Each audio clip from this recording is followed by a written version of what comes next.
San Pedro es una localidad que se encuentra a 170 kilómetros de la capital de Argentina, que es Buenos Aires.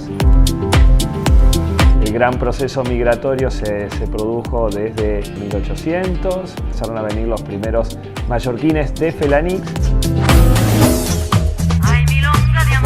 Antània, Barceló, Ramon.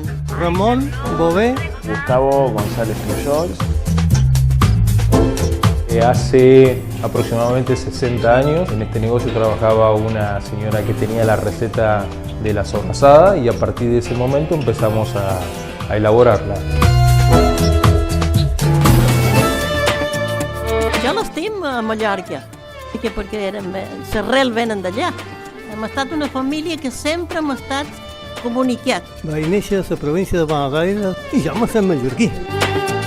En algún momento en la ciudad hasta se hablaba el mallorquín. Vaig aprendre primer mallorquí que és argentí. En una pastelería no puede faltar las ensaimadas, que es el símbolo de nuestra ciudad. Mantener viva esa cultura de nuestros abuelos y nuestros bisabuelos es un orgullo.